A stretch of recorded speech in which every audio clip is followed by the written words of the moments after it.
On reprend l'antenne. Nous avons le bonheur de recevoir Jean-David Ciotte, député donc de la circonscription. Merci d'être là. On vous garde encore quelques minutes. On continue avec François Vicenne et tout à l'heure sur le grill. Merci de nous accorder votre temps en tout cas. François, on sait que vous êtes un militant, on sait que sur beaucoup de choses, mais et là sur comment à court terme, à moyen terme, voire à court terme, je sais que vous avez quelques projets dans les tuyaux. Comment ça va se caractériser?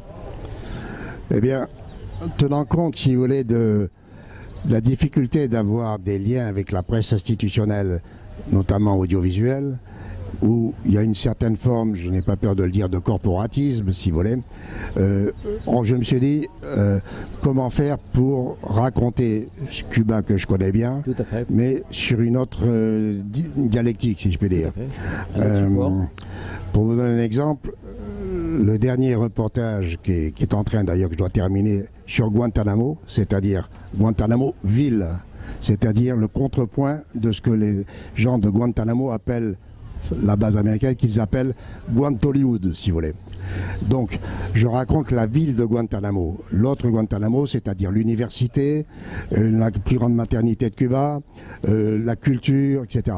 Bon, c'est ce que je raconte. Pour faire ceci, avec une commande de France O, je peux vous dire que ça a été un exploit.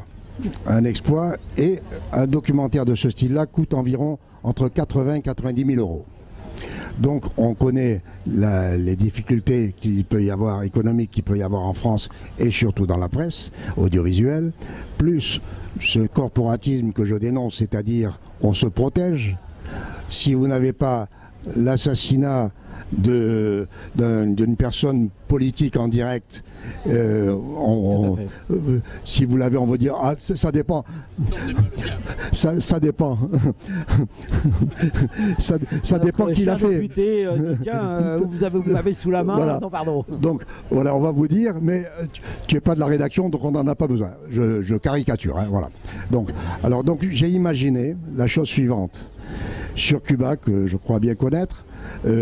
Nous avons imaginé d'abord de faire une revue, dont voici la maquette, qui va regrouper une fois par an 8 portfolios de 8 grands photographes, avec des textes, avec pas mal d'éléments racontant la culture de Cuba, l'école de boxe des enfants, une troupe, comment dirais-je, théâtrale d'enfants. C'est fabuleux. Bon.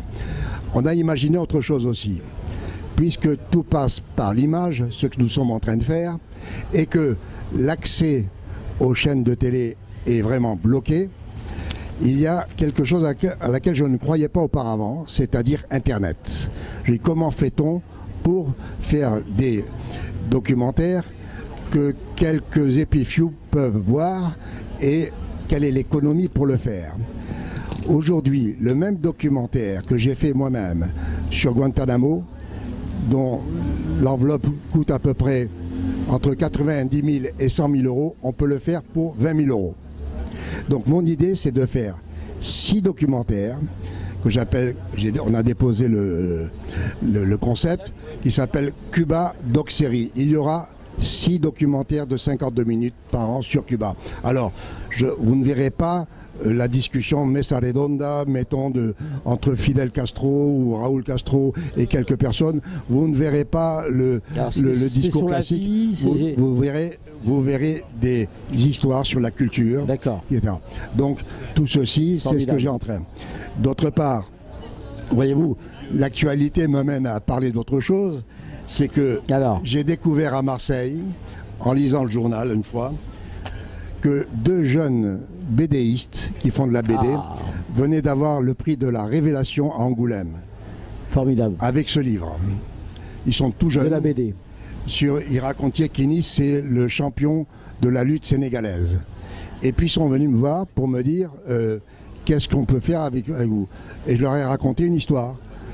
Je leur ai dit voilà, ce que je suis en train d'écrire d'ailleurs. Je leur ai raconté que dans la ville de Guantanamo, il y a un quartier qui s'appelle la Loma del Chivo, qui était le quartier, disons, réservé, si vous voulez, qui est un quartier, disons, un peu plus pauvre que les autres quartiers, disons plutôt haïtien que espagnol, qu'hispanique. Et je voyais tous les jours un chien, pendant le tournage, faire les poubelles, si vous voulez. Donc j'ai eu l'idée de faire parler les chiens. Le chien va dire « Ah, dans cette poubelle, oh, il y a une vieille qui n'a pas de dents, donc il ne doit pas avoir de viande. Par contre, je vais faire l'autre poubelle, ah, j'ai entendu ceci. » Donc je fais une sorte de bestiaire de la Loma del Chivo, je fais parler les chats, les chiens, etc. Et nous allons faire derrière une BD. Super. Voilà. Dernière des choses. Juste une chose, là sur ça, là, quelle échéance À la fin de l'année. Pour que, voilà, À la fin de l'année. Très bien. Et ça Je fais savoir à tous les contributeurs éventuels, voilà. C'est pour ça que s'ils veulent s'associer, j'entends. nous avons lancé une opération de crowdfunding, bien sûr. Ouais, d'accord. On essaie de faire. La dernière des choses, et qui nous concerne, de prêt collaboratif, qui nous en concerne, nous, français. à Marseille, dans notre région. Et là, je demande l'attention de monsieur le député, si vous voulez. La chose suivante. Monsieur le député, voilà ce que j'ai. Vous savez vous ne savez pas, mais Cuba, il y a plusieurs religions, dont ce qu'on appelle la Santeria. La Santeria, c'est une religion syncrétique, afro-cubaine, qui est le mélange du vaudou et du catholicisme. Les 3/4 des Cubains sont santeros. Même Fidel a amené ses médailles, si vous voulez, à la basilique del Cobre, où il y a quelqu'un. Hemingway a laissé sa médaille du Nobel.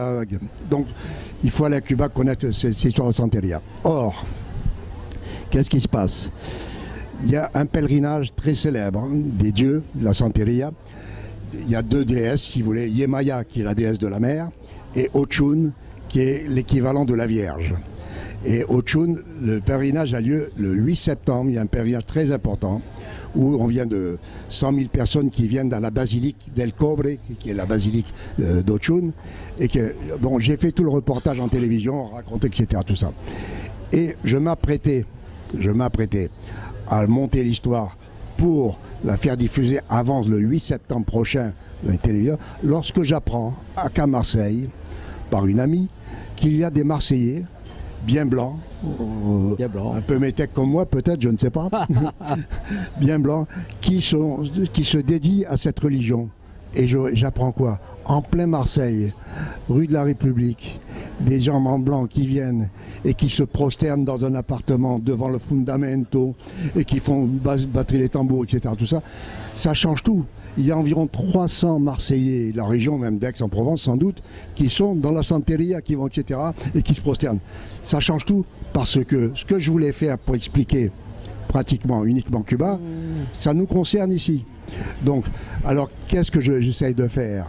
J'essaye de dire à disons une télé locale, je ne sais pas, j'espère que ça va lui revenir aux oreilles, ça va lui revenir aux oreilles, que c'est intéressant de parler de la Santeria cubaine parce qu'il y a dans cette région des gens qui sont silence radio.